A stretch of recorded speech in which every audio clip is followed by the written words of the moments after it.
दोस्तों, welcome to the channel banking Bandhu. आज हम आपसे बात करेंगे बैंक ऑफ इंडिया के होम लोन के बारे में। कितना प्रोसेसिंग है, कौन एलिजिबल है, कितना इंटरेस्ट रेट है, स्टेप अप ईएमआई क्या है, आपको बेनिफिट क्या क्या है, फ्री एक्सीडेंटल इंश्योरेंस बैंक क्या दे रही है, ये सब चर्चा करेंगे। आइए स्टार्ट करते हैं बिना ही टाइम वेस्ट किए हुए। अपने घर में रहने का जो सुकून है, अपने घर में रहने का जो मजा है, ये केवल उसी को पता लगता है जो किराए के घर में रह रहा है और जानता है कि कैसे मकान मालिक का ताना सहना पड़ता है, कैसे आपको बंदिश में रहना पड़ता है, बच्चों को रोक के रखना पड़ता है कि आप अपने ही घर में दीवारों पर मत कुछ भी लगाइए। अपने ही घर में मतलब अपनी बहुत सी बंदिशें ऐसी होती हैं जो केवल किराएदार समझता है। बीओआई होम लोन ये सारी परेशानियों को दूर करने के लिए लेके आया है।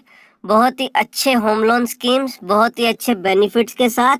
चलिए हम देखते हैं कि क्या क्या बेनिफिट है इसमें और क्या क्या चीज़ें हैं जो हम इसमें आपको बताएंगे। नील पीपीसी, कोई प्रोसेसिंग चार्ज नहीं है 31 मार्च 2021 तक। पर्पस, एलिजिबल कौन कौन है, कितने बोरोवर हो सकते हैं, स्मार्ट होम लोन क्या है, होम लोन टॉपअप क्या है, ईएमआई को अगर आप बढ़ा सकते हैं या घटा सकते हैं, फ्लेक्सिबल ईएमआई क्या क्या है, ये सारी हम इसमें चर्चा करेंगे। क्या आप होम लोन के एलिजिबल हैं? अगर आपकी एज 18 साल से ऊपर है और 70 साल के नीचे हैं आप, तो होम लोन ले सकते हैं आप। बैंक आपको होम लोन देने के लिए सक्षम है, आप एलिजिबल हैं। टैक्स बेनिफिट हम इसमें चर्चा करेंगे आगे। धीरे से आप आगे बढ़ते चलिएगा हमारे साथ। क्या क्या टैक्स बेनिफिट्स हैं ये भी हम चर्चा करेंगे इसमें, कि कितना फायदा हो सकता है आपको अपने ही घर में रहने का। को एप्लीकेंट्स, कितने भी को एप्लीकेंट्स आप बन सकते हैं। जितने लोगों का रजिस्ट्री में नाम होगा वो को एप्लीकेंट बन सकते हैं, चाहे वो 2 हो, 3 हो, 4 हो, 5 हो। हस्बैंड वाइफ मिलके भी लोन ले सकते हैं। हस्बैंड वाइफ ना हो, घर परिवार के लोग भी बच्चों के साथ, माता पिता के साथ, भाई बहन के साथ या दोस्तों रिश्तेदारों के साथ अगर आप मिलके घर ले रहे हैं तो आप होम लोन भी मिलके अप्लाई कर सकते हैं। कोई बंदिश नहीं है, कोई दुविधा नहीं आएगी। पर्पस क्या होता है? होम लोन का पर्पस रहता है आपको घर प्रोवाइड कराना, आपको आशियाना देना। इसके अंदर प्लॉट प्लस कंस्ट्रक्शन आता है। कभी भी खाली प्लॉट जो है होम लोन के अंदर नहीं आता है। हाउस परचेज आप करते हैं, बना बनाया घर आप खरीद रहे हैं, फ्लैट खरीद रहे हैं, आप कोई रेनोवेशन करा रहे हैं घर में, आपका हाउस इम्प्रूवमेंट करा रहे हैं, मतलब आपका ग्राउंड फ्लोर बना है, आपको फर्स्ट फ्लोर बनाना है, या बहुत बड़ा घर है आपका, उसमें 2 कमरे बड़े हैं, आपको और कमरे बनवाने हैं, आपको बड़ा करवाना है, अच्छा करवाना है घर को। ये सब चीज़ें होम लोन के अंदर आती हैं। ये होम लोन इसीलिए होता है कि आप पुराने घर को नया भी करा सकते हैं और नए घर को भी खरीद सकते हैं। लोन अमाउंट में कोई भी दिक्कत नहीं है बैंक ऑफ इंडिया को। आप कितना भी करोड़ों तक का लोन ले सकते हैं, जितने की आपको जगह पसंद आए, घर पसंद आए, आप ले सकते हैं। पर आपकी इनकम उस हिसाब से होनी चाहिए, क्योंकि लोन केवल घर खरीदने के लिए नहीं मिलता है, घर उस लोन को आपको चुकाना भी होता है। देखते हैं कि आपको मैक्सिमम कितना लोन मिल पाएगा। दोस्तों, हम आपको यहाँ पे बता दें कि इस वीडियो के डिस्क्रिप्शन बॉक्स में आप देखिएगा, हमने प्रोसेस ऑफ होम लोन भी बनाया हुआ है, जिसमें आपको क्या क्या प्रोसेस करना होता है होम लोन के समय में, कि आपको पूरा प्रोसेस हमने शेयर किया है कि होम लोन लेने के लिए क्या क्या प्रोसेस होते हैं, कौन सा काम आपको पहले करना चाहिए, कौन सा बाद में, वो सारा प्रोसेस आपको मिल जाएगा। ईयरली इनकम आपकी 5 गुना, ईयरली इनकम का 5 गुना आपको होम लोन मिल सकता है। इनको हमने एक एक करके डिस्कस किया है। चलिए, सालाना इनकम का 5 गुना और सैलरी का 60 गुना, मंथली सैलरी का 60 गुना, ये मैक्सिमम लिमिट रहती है आपको होम लोन मिलने की। नेट टेक होम पे ये होता है कि आपका घर खर्च चलाने के लिए आपके पास क्या कुछ बचा, ईएमआई देने के बाद, टैक्स देने के बाद आपके खर्च टीडीएस डिडक्शंस वगैरह सब घटाने के बाद आपने एटीसी में जो और आपके बंधे हुए खर्चे हैं वो करने के बाद आपके पास घर चलाने के लिए क्या बचा, ये वो होता है। बैंकों में ये नियम रहता है कि आपको घर चलाने के लिए कम से कम 30 से 40% बचना चाहिए। नहीं तो ऐसा नहीं है कि आपकी इनकम 100 रुपये है तो आप 100 रुपये की ईएमआई बांध लेंगे, नहीं। जो किताबों में लिखा रहता है, जो आपकी बुक्स में आपकी जो टैक्सेशन की बुक्स हैं और जो बिजनेस बुक्स हैं, जो उसमें आपने अपना डिटेल दिया है वही मायने रखता है। तो ये ध्यान से देखिए, इसमें टोटल डिडक्शंस आप अपनी मंथली इनकम का टोटल 60 से 70% ही आप डिडक्ट करा सकते हैं, सारा नहीं। मतलब 30 से 40% आपको घर चलाने के लिए भी चाहिए। लोन टू वैल्यू, घर की वैल्यू का आपको 75% मिलेगा, 80% मिलेगा या 90% मिलेगा, ये किस बात पे डिपेंड करेगा? ये आपका अगर घर 1-2 करोड़ का है तो बैंक चाहेगी आप 75% दे, बैंक 25% दे। आपका घर सस्ता है, बहुत छोटा आप घर लेना चाहते हैं, 35-40 लाख रुपए का है, तो बैंक चाहेगी हम 90% दे देंगे, आप कुछ 10% दे दीजिए।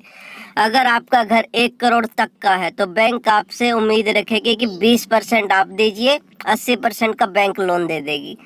तो ये जो वैल्यू रहती है ये रजिस्ट्री वैल्यू आंकी जाती है, मार्केट वैल्यू नहीं। आप इसमें ये नहीं कह सकते कि हम इसको कि जो मार्केट वैल्यू आ जाएगी हम उसका 20 या 80% बात करेंगे, नहीं। प्रोसेसिंग चार्ज जो होता है नील है आजकल।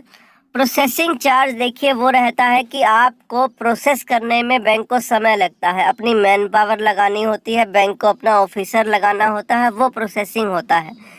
उसके अलावा जो बैंक के खर्चे होते हैं, जो आपके होम लोन पे बैंक को भी दूसरों को देने हैं खर्चे, माने एडवोकेट की रिपोर्ट बैंक बाहर से लेगा, उसका मतलब होता है टाइटल सर्च रिपोर्ट कि आप जो घर खरीद रहे हैं, प्रॉपर्टी खरीद रहे हैं, वो सही है या नहीं है, कोई डिस्प्यूटेड तो नहीं है। वैल्यूएशन, आपके घर की वैल्यू आंकेगा एक टेक्निकल का बंदा आके कि आपका घर बाहर से तो घर दिख रहा है, क्या अंदर से उसमें जो घर की ज़रूरी चीज़ें हैं वो लगी हुई हैं या नहीं, जो रिक्वायरमेंट है वो पूरी हैं या नहीं।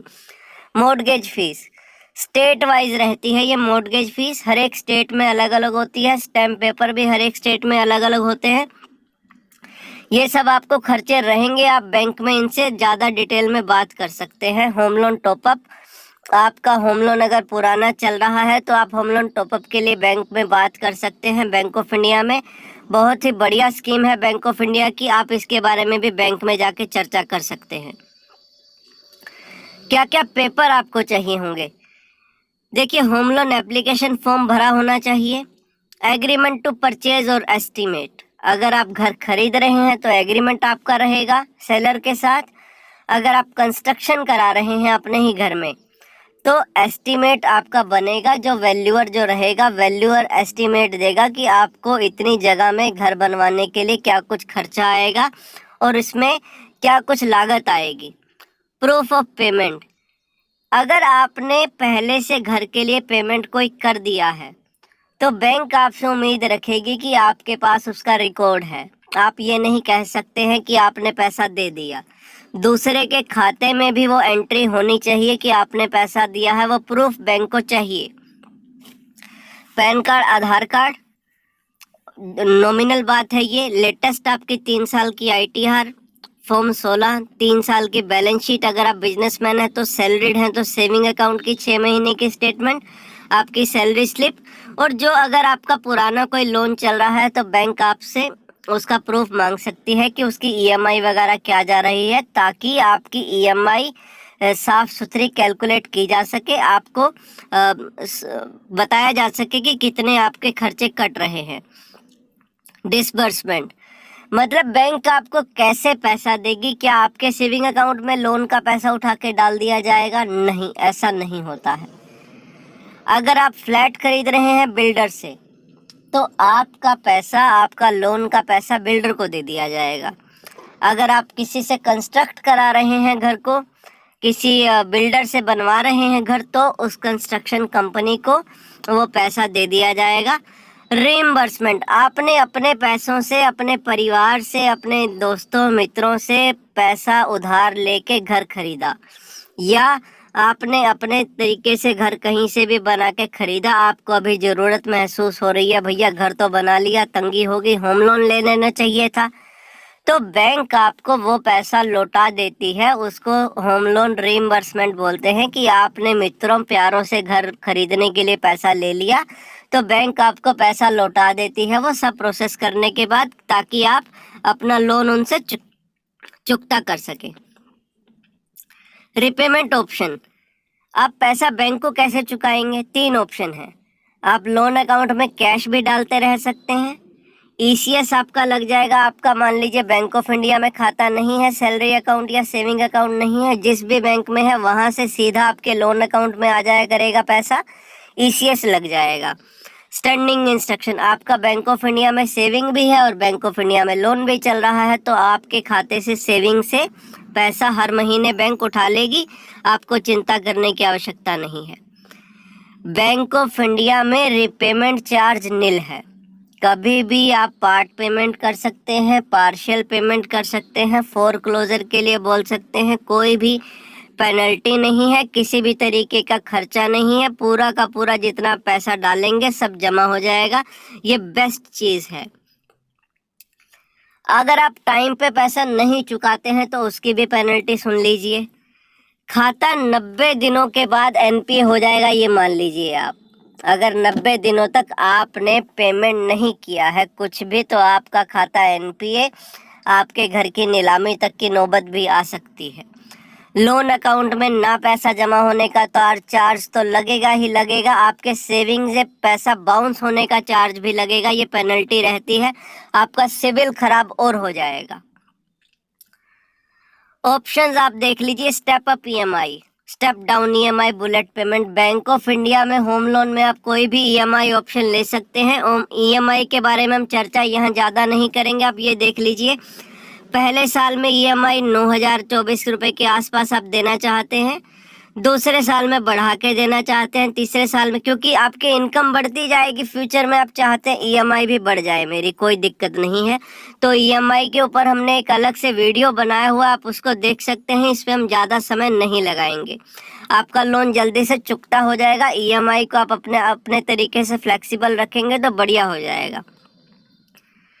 टैक्स बेनिफिट, सेक्शन 80C के अंदर जो है प्रिंसिपल अमाउंट का टैक्स बेनिफिट मिलता है, और सेक्शन 24 के अंदर आपकी जो इंटरेस्ट आप पेमेंट कर रहे हैं उसका बेनिफिट मिलता है। यहाँ लिमिट 80C में 1.5 लाख की है और इंटरेस्ट कंपोनेंट में 2 लाख की है, आप इसमें आगे भी देख सकते हैं।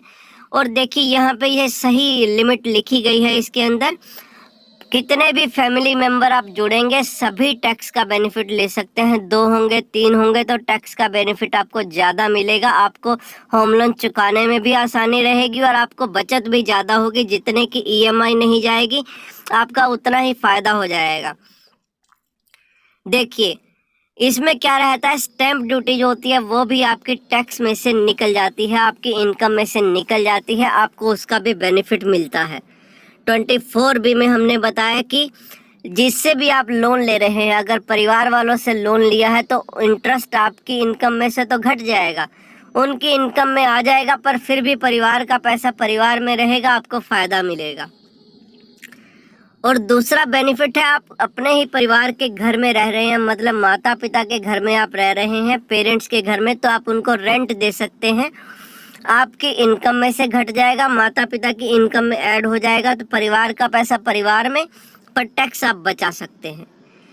Bank of India smart home loan भी दे रहा है। स्मार्ट होम लोन क्या रहता है, जैसे आप देख सकते हैं वीडियो में, आजकल के समय में हम स्मार्ट बातें करते हैं, ओडी फैसिलिटी वाला लोन है, जितना आप पैसा यूज़ करेंगे उतने पर आपको ब्याज लगेगा, आप पैसा डाल भी सकते हैं इसमें, बार बार निकाल भी सकते हैं। होम लोन के अंदर ये फैसिलिटी केवल स्मार्ट होम लोन में होती है, सभी में नहीं। बैंक अपने कस्टमर्स को पर्सनल एक्सीडेंटल इंश्योरेंस का खर्च देता है, मतलब आपके नाम पे प्रीमियम बैंक भर रही है, आपको बेनिफिट इसका मिलेगा। भगवान ना करे एक्सीडेंट से कोई दुर्घटना हो जाती है तो पूरा का पूरा लोन अकाउंट जो है बंद हो जाएगा, आपको उसका पता भी नहीं चलेगा। तो बैंक इसका प्रीमियम दे रही है, आपको इसका कुछ भी प्रीमियम नहीं देना है। ये केवल केवल और केवल बैंक ऑफ इंडिया के कस्टमर्स के लिए ही है। जी उम्मीद करते हैं ये वीडियो आपको अच्छी लगी होगी, तो इसे अपने दोस्तों के साथ ज़रूर शेयर करिए, अपने व्हाट्सएप ग्रुप पे भी ज़रूर शेयर करिए, ताकि जो होम लोन ले रहे हैं वो बैंक ऑफ इंडिया को अप्रोच करें। और अगर आपको कोई डाउट है इसके अंदर तो आप हमें कमेंट सेक्शन में लिख सकते हैं, हम आपकी पूरी मदद करेंगे, आपकी पूरी सहायता करेंगे। Thank you.